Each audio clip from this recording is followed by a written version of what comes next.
Phone ట్యాపింగ్లు ఇరికినారు, మా అందరు ఫోన్లు ట్యాప్ చేశారు. సరే మాది చేశారు, రాజకీయం ఉన్నాం కాబట్టి మా మూమెంట్ తెలుసుకోవాలనుకున్నారు. రేవంత్ రెడ్డి గారు ఫోన్ చేశారు, నా ట్యాప్ చేశారు.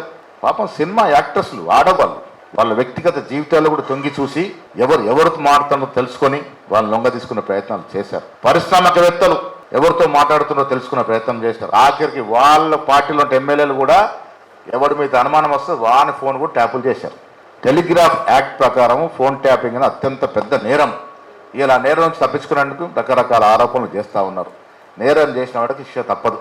అది వాళ్ళకైనా వర్తిస్తుంది, మనకైనా వర్తిస్తుంది. ప్రజా సొమ్ము తిన్నోడు ప్రజాకోట్ల నిలబడాల్సిందే. ఆ దశలో వాళ్ళు ఉన్నారు కాబట్టి బీఆర్ఎస్ను ఆరాధించే పరిస్థితి లేదు.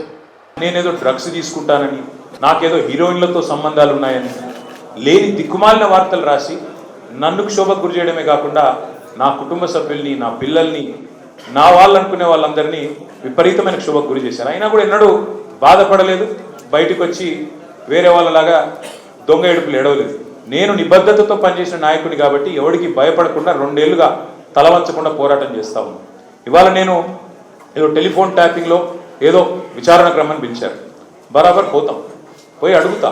ఏమడుగుతా? ఏం తప్పు చేసింది మా ప్రభుత్వం అని అడుగుతా, ఎక్కడ తప్పు జరిగింది అని అడుగుతా.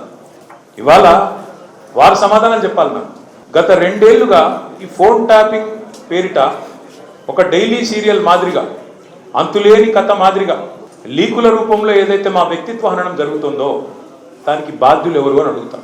ఎవరో హీరోయిన్ల ఫోన్లు ట్యాప్ అయినాయని మీరే ఒక 2 నెలలు నడిపిస్తారు డ్రామా. పోలీసు వాళ్ళు, కాంగ్రెస్ పార్టీ వాళ్ళు మీరే లీకులు ఇస్తారు, మీరే రాయిస్తారు, మీరే మళ్ళీ మీదికి వెళ్ళి మా వ్యక్తిత్వ హననం చేసే ప్రయత్నం చేస్తారు. ఇక వీళ్ళని బెదిరించిందట, వాళ్ళని బెదిరించిందట అని మీరే రాపిస్తారు 2 నెలలు. మళ్ళీ 3వ నెలలో మీరే రాపిస్తారు. ఏ హీరోయిన్ల ఫోన్ ట్యాప్ కాలేదు, ఎవరిది కాలేదు, అంత బోగస్, ఇన్ని రోజులు మేము చెప్పిందంతా తూచ్ అని చెప్పి మళ్ళీ మీరే రాయిస్తారు. మరి నా పరువుకి, నా ప్రతిష్టకు కలిగిన నష్టానికి ఎవడు బాధ్యుడు? రేవంత్ రెడ్డి బాధ్యుడా? ఈ లీకులు ఇచ్చిన పోలీసు వాళ్ళు బాధ్యులా? రాసిన మీడియా వాళ్ళు బాధ్యులా? నేను అడుగుతాను. అట్లా ఇంకో మాట కూడా నేను అడుగుతా. ఇవాళ మీరు ఏ అధికారి అయినా, ఈ రాష్ట్రంలో పోలీస్ అధికారి ఈరోజు రాష్ట్రంలో ఫోన్లు ట్యాప్ జరగడం లేదు అని చెప్తాడా? ముందుకొచ్చి మీ కెమెరా ముందుకొచ్చి చెప్పే ఒక్క పోలీసు ఉన్నాడా? డీజీపీ శివధర్ రెడ్డి ముందుకు వస్తాడా? ఐజీ ఇంటెలిజెన్స్ ముందుకు వస్తాడా? కమిషనర్ సజ్జరాన్ ముందుకు వస్తాడా? వాళ్ళకి తెలుసు పోలీసు వాళ్ళకు.